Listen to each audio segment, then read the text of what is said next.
Everything is awesome. Everything is cool when we're part of a team.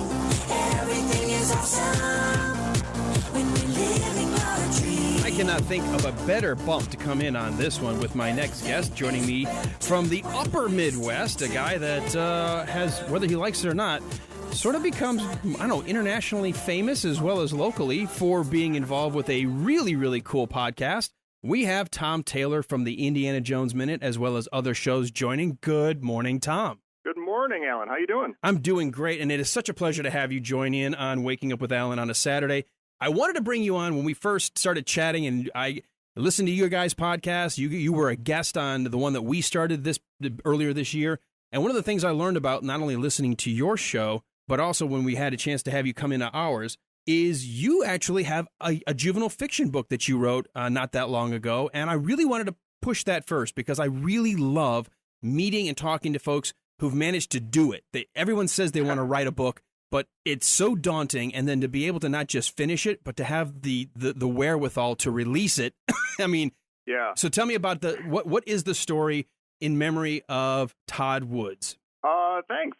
In memory of Todd Woods, the story of two friends in high school, Bob and Pete, and they are sort of nerdy best friends, and they've got their own little world going on just between the two of them. They are not worried about the popular crowd or girls or finding girlfriends or any of that. They got their comic books and their Star Trek. They're happy as clams. Oh, but then me. out of nowhere, yeah, all of a sudden their world is rocked when out of nowhere, Ellen Trumbull, the sort of most beautiful, most popular girl in school, approaches Bob and is all of a sudden pursuing him and wanting him to take her to the prom. And it sounds like sort of a dream opportunity, but all it does is kind of, rock Bob and Pete's world. Like, how is Bob going to handle this? Is he going to follow this new, possible, exciting romance path with Ellen, or is he going to stick with his friend and not stab him in the heart? But, it's that high school story. It's that coming of age. It's that, what happens between... I haven't seen a lot of stories where it's just two male friends, and that's the thing. That is the most important thing in life, is this bond between these two best friends. Like that high school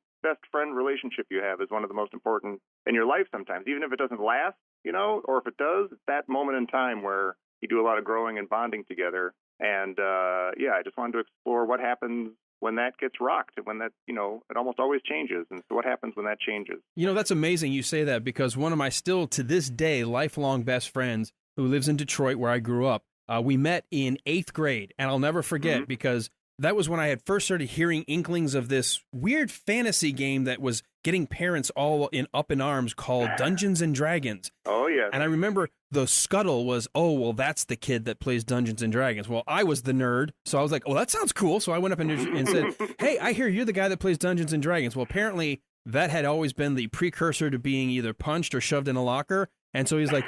What of it? And I didn't start on the right foot with this relationship, but thankfully we got past that. We are such good friends. I don't know if you've got friends like this. We could go, and we did at one point, went 10 years without any communication, reconnected, and it's like when we talked on the phone, it's like we had never been apart. We just picked right up where we left off.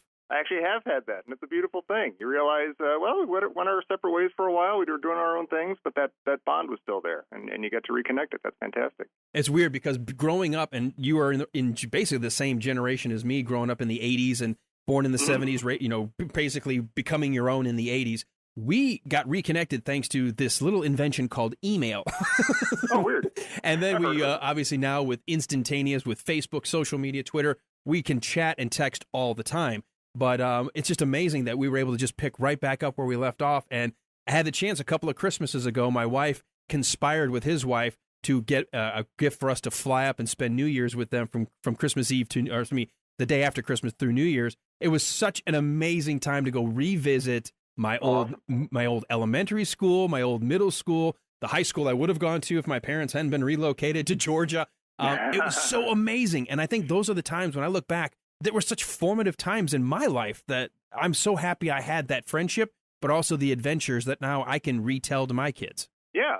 And I think that might be part of where this book came from. I feel like there might be two audiences for this book. Like there's people our age who will hopefully connect to, oh my gosh, that's high school. I remember that. I had those relationships. I had those experiences. I totally get this. This is taking me back. But also kids reading it. I'm hoping that they will read it and say, oh my gosh, this is me, or I know that guy, or, oh, these people are having the same issues and questions and problems I'm having. So I guess I'm not alone. I'm not a weirdo for being worried about, my friendships and my relationships and, what's changing in my life. I guess this is part of life, and I guess I'm not alone. That's awesome. I think that's cool. It almost reminds me in the way of when I introduced my girls when they were just older teenagers to The Breakfast Club, which was a movie I loved growing up. And my girls kind of gave me the eye roll initially, like, oh, this is one of those 80s movies. Okay, sure, Dad. They do make movies now. And I said, trust me, you'll love it. My wife was like, trust me, you'll love it. It has become one of their all-time favorite movies simply because, sure, the costumes show you're in an 80s movie, but they're like, oh, my God, these same kinds of cliques, they may go by different names. They've captured life in high school. Yeah. And some things are just always true. Yeah, it's true. I mean, you're right. The individual trappings might be a little different. The cultural references are a little different. I cheated a lot in this book because, as you say, I grew up in the 80s. So there's a lot of like arcade games and stuff, which is a little anachronistic if it was taking place now. But that's my experience. So I had to throw in some of those trappings. But that high school experience, it's kind of universal, and it's kind of, whatever experience you had, you can recognize those experiences, I think. Now, is it supposed to be a contemporary setting, or if somebody, like if a young adult, some of your parents listening right now, which is my goal, is to try to get people to say, hey, I should probably get this book for my son or daughter to read. What is the setting? The setting is, it's not specific, although it is, in my head, it really is like, the early to mid 2000s, what we're in now, whatever we are in. What are we in? I guess the early 2000s. We're still, I guess we're in the teens. We're in the teens. So it's around the teens. But it is a little bit timeless, I think. And I don't mean timeless as in it will stand the test of time and people will be talking about it in 1,000 years. Just timeless in the sense that, I don't think I overloaded it with like either old or contemporary references or anything. But it's in Connecticut, suburban Connecticut, around the early 2000s. And but like we're saying, it's the themes and the events are accessible to pretty much anybody, I would think. It's a little like, because I'm a big fan of Shakespeare, and when he wrote his plays, yes, obviously there's a different language or in terms of the style, but the themes are always about people and emotions and relationships and either backstabbing or manipulating or trying to overcome a fear or something. Those are sort of those universal. So regardless of the, like you said, the trappings, the underpinnings of the story are sort of universal and relatable. Oh, yeah. Yeah. I mean, that's why it lasts. You're right. And I'm comparing myself to William Shakespeare now. Look at that. See, that's what I bring to you. That's Thank you. Well, let's very it's quickly. Weird if I say it, but if you say it, it's cool. Exactly. See, you didn't say it for yourself. I just said it to you. Tom, what is the age range? I know you said there could be two audiences, so obviously adults might enjoy. I read all of the Harry Potter books and thoroughly, and still to this day, love them as an adult. But we read them because our kids were reading them. We wanted to make sure, let's stay a book ahead to make sure that there's nothing maybe inappropriate we have to have, or that odd discussion with, Mommy, what does this scene mean?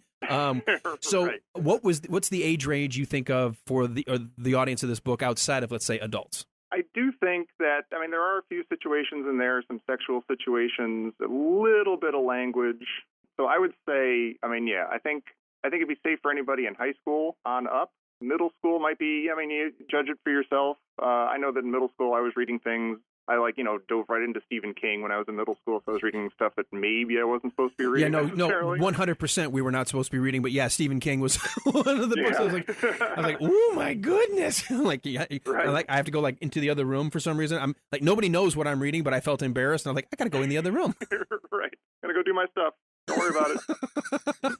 So basically, maybe upper middle school, depending on the maturity level, and then definitely high school and up. Yeah, that's what I would say. All right, well, how does somebody get a copy of the book? Is it digital if they want to download it? Can they get their hands on a hard copy? How do they get In Memory of Todd Woods? You can do both. You can get it for the Kindle. You can either go to Amazon.com and look up In Memory of Todd Woods, or you can go to my website, IamTomTaylor.com, which gives you links to various ways of getting it. You can also get it in paperback through there. But either way, I hope people grab it and read it and enjoy it. Excellent. Well, I want to make sure we spotlighted that. That was the very first thing. But you are also working on a new book. You want to give us any hints and tips about what that is and when you're maybe thinking it'll hit the shelves? Yeah, that one's harder to predict because, this one I self-published, In Memory of Todd Woods, so that was totally up to me when I figured it was done and when it was ready to get out into the world. This next one, I think I want to try to really pound the pavement a little more and get it into the hands of some actual publishers and stuff. So, but I'm feeling like it's pretty done, and it's called The Nearly Useless Power League, and it's about yeah, I like that too. It's about some teenagers in high school again, maybe even the same high school, who knows, who suddenly and for no reason and sort of annoyingly suddenly have these very sort of lame, annoying superpowers. Like there's one kid who can go back in time, but he can only do it for about a minute and 12 seconds. He can only do it about every 10 minutes, so it's kind of, you can't really do anything with it, anything fun or interesting. There's a guy who can well, no, not teleport. according to Galaxy Quest. Sometimes all you need is 10 seconds to fix a mistake. That's true. I mean, yeah, he kind of figures that out. But he's like, well, I can't, stop George Lucas from making the prequel. No, you kill can't. Hitler. Yeah. there are limits to the amazingness. But yeah, there's a guy who can teleport, but he can only teleport to a shoe store storage room in New Mexico, and things like that. So, and it's sort of about the powers, but also about like the people it brings together and how they work together or don't work together, and to trying to figure this out. And yeah, it's pretty interesting. I like it a lot. All right, I've got to ask because, and we're going to get to it after our break with the podcast, but did you at all channel your inner Jerry Porter to come up with some of these ideas? Actually, as a matter of fact, I had one. I didn't even have to channel my inner Jerry Porter. I channeled my outer Jerry Porter, my co-host on Indiana Jones Minute. I had one power for one of the people. He's like, what if it's just like she runs really fast and then she falls asleep? Like, okay, that's actually kind of great. All right. So that's one of the girl's powers, yeah. This sounds really cool. Sort of a quirky X-Men, a sort of well, when we're all going through those teenage years, we feel odd and, blah, blah, blah, that change of your time in time. So kind of using the vehicle of superpowers or X-Men is still being, wow, it's still an awkward time. I think that's kind of cool. Yeah, it's like that, a kind of angsty X-Men, kind of almost like the powers are just like, I think at one point one of the characters says, how is this different from regular high school life? Everyone's mad at each other and going through changes they don't understand, and it's just annoying.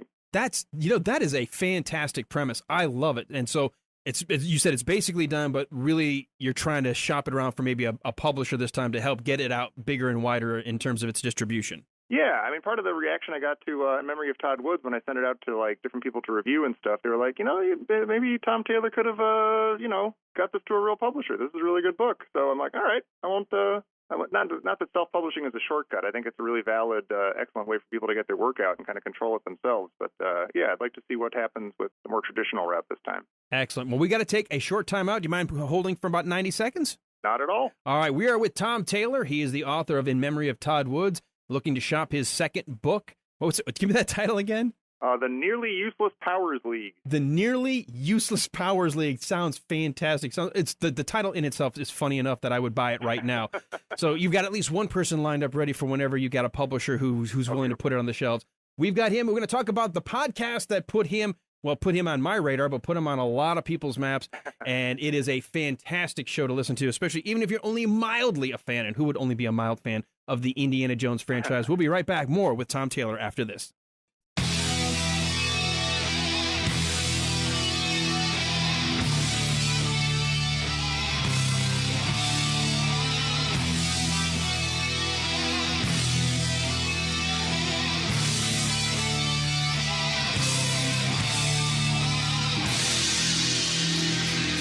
Hey, welcome back, everyone, to Waking Up with Alan, our final segment. And we are so pleased to have joining us by phone Tom Taylor, author of the book In Memory of Todd Woods, soon to be releasing another book as soon as he finds a publisher and somebody who wants to put it in wide distribution. But Tom Taylor first came on my radar after a buddy of mine did something that my wife to this day is still cursing him, got me involved in a movies by minute show that made me want to do my own. And I have solely let it take over much of my remaining free time, again, much to my wife's chagrin. But when I was doing that, I stumbled across this little podcast called The Indiana Jones Minute, and I was hooked from episode 1. So, Tom, I know we did it in our podcast, but for the audience that doesn't listen to my show on the podcast side, how did you guys come across the idea of doing an Indiana Jones breakdown 1 minute at a time? My friend Pete Mummert and I were both fans of the Star Wars Minute, who were the guys credited with sort of inventing this super micro nerdy, shows looking at films 1 minute at a time. A daily show, like every single day, every minute of each movie is discussed one at a time, and they were doing their show, and it was awesome. And at one point they said, if other people want to do shows like this, here's kind of how we do it. It'd be fun if other people did them. And Pete called me up and said, you, me, and Jerry should do the Indiana Jones Minute. I mean, he was like, we should do the Raiders of the Lost Ark Minute. I'm like, let's call it Indiana Jones Minute just in case. Just in we case. Get some, there's other movies. Maybe it'll be a success. Maybe we can keep going. So, yeah. Little did you know that you'd end up having to go all the way through to Crystal Skull. We haven't gotten there yet. We're working on it. We're in hiatus right now. We've done the first 3 movies, and we've had a quote-unquote ball. We always get very tired by the end of the movie. So we end up, my cycle so far, except with Raiders, is that we watch the movie, we go through it for a full season, 6 months or so, and by the end, we hate each other and we hate the movie. But then a couple months later, we think back like, it'd be fun to talk to you guys about another Indiana Jones movie. Let's do that. Oh, it's almost like when you ask a woman during pregnancy and then up to childbirth, it's like fun until the last couple of months, and then they don't even want to talk about another child. But then all of a sudden, 6 months later, like, that was kind of cute, and she's growing up, and maybe could have a brother or a sister. He's getting too big to cuddle. Yeah. We need to do another one. And you have forgotten all about the pain and misery that went into making that first one. That's right. And then you remember. And then you remember. Well, for now, anyway, there's only one more Indiana Jones movie to cover, but we keep hearing, although it got pushed back yet another year, that there's something in the works for an Indy 5. And I said this to you, I think, when I had you on our podcast. It feels like every other episode, like they have a really good one on the odd episode, and then maybe not such a good one on the even. So then the next odd one comes out as the apology, and then they do an even one again, and it's really bad. So will 5 be the next apology? I would hope so. I mean, I don't, yes, they do have some things to apologize for, but I think you're right. I think that pattern is sort of there of like, we kind of misstepped there. Let's do it right this time. And that's true of I think Star Trek movies. Although I think it's the opposite with Star Trek movies. I think they started off bad and then they got good. And then the even numbers are good with the Star Trek flicks. Although I love the first one. I don't care what anybody says. I love Star Trek the motion picture. You know what? As an adult, it's sort of like for me, it's the Star Trek 2001. I just love it as a just sit back and let my mind enjoy it. It's not action. It's not anything like the other movies, but I do enjoy sort of that really true, rich science fiction story, all about the science. Yeah, that's really, and again, we're sort of the same age. It's that nostalgia factor too of like, oh my gosh, I'm 6 or 7 years old. The 70s. This is science fiction. This is movies. This is great. I will say though, my all-time favorite in terms of the classic cast is Star Trek 2. That to me, of course. I think it's because the whole comparison to Moby Dick, the whole idea of this obsession and the cat and mouse chase. I mean, it is nearly a perfect science fiction action film, still set in the Trek universe. Yeah, I do. I adore that movie. It's a classic. We had a chance to go see it. Me and the guys that come up after me, their show's called BK on the Air, where they do nothing but 2 hours of nostalgic geekiness every Saturday. And we had one of those Fathom events where they brought Wrath of Khan around. And I almost felt a little let down because the theater we were in, the bulb wasn't very bright and the sound wasn't very good. And I'm so used to, I've got a widescreen home theater, and I'm so used to cranking it and just living inside the auditory experience. But it was still fun to be able to relive it on the big screen. Oh, totally. Yeah, I saw that too. That was awesome. So let's talk about the other podcast you're involved with. I want to give you a plug because if somebody's listening saying, well, I don't know if I want to listen to Indiana Jones a minute at a time, you actually are involved with another podcast. Yeah, the Caddyshack Minute. It was just sort of like a straight, pickup of the same movies by minutes idea where we did Caddyshack 1 minute at a time. My co-hosts Mike DiMaria and Dan Lewis and I. And we had a ball doing that, and then we ran out of Caddyshack, and we looked at each other, we're like, there's no way we're doing Caddyshack 2. I've never seen it, and I have no intention to. So we spent the holiday season just kind of quickly going through A Christmas Story, like in 5 big chunks, and then we're like, we got to do another movie. So currently we are doing The Blues Brothers, 2 minutes at a time, 2 minutes each week, and we're having a ball, and it's a ton of fun. And yeah, people should check it out. There's a very weird Venn diagram with these movies by minute shows of like, I love the movie, but I don't know, am I into the show? Or all these people are great hosts, but am I into the movie? So it's finding that, if you're not into Indiana Jones, but you love the Blues Brothers or Caddyshack, that's the one for you. Well, and even then, when you said 2 minutes at a time, I love that little rule that you guys established early that said, but we're not breaking a music number in half. That's true. Yeah, we decided like we can't just stop in the middle of Aretha Franklin or James Brown or anybody. So we're gonna every time those musical numbers come up, we're just gonna do those as one big fat episode. So sometimes it's 2 minutes of the movie, and sometimes it might be 5. That's right. There are no rules. Flying by the seat of our pants. Well, I want to do this as well for you guys because I appreciate you taking time out of your morning to join me here on the program.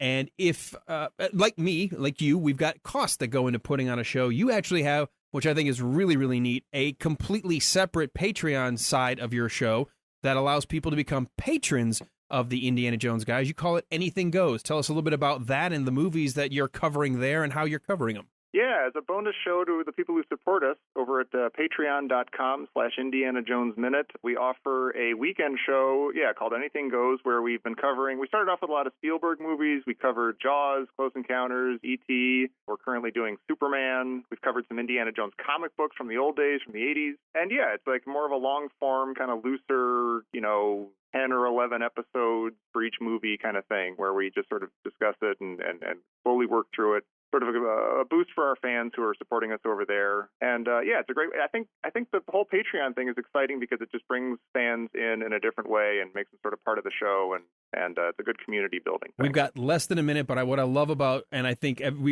all of us sort of feel what works, what doesn't. But the idea of being a patron, we don't just want to do it for nothing. We're giving you either bonus material. You go so far as to send handwritten postcards depending on the tiers of support, which I think is a cool idea. It's like I'm hearing directly from the guy or the guys or women that I listen to in my headphones every day. They're sending me a letter. Yeah, I love that. That was another Jerry Porter idea. Just let's send them a postcard. It's weird and fun, and it is weird and fun. It's just a nice loose connection with the fans. All right, Tom, we are out of time. Folks, Tom Taylor, know the name. Check it out on his podcast, The Indiana Jones Minute, and others. Check out the book, In Memory of Todd Woods, and watch for him to hit the shelves big with the next big geeky but gawky and awkward superhero comic book kind of story. So, Tom Taylor, thanks so much for being here. Thank you. All right, and I will talk to you soon. Awesome. Bye-bye.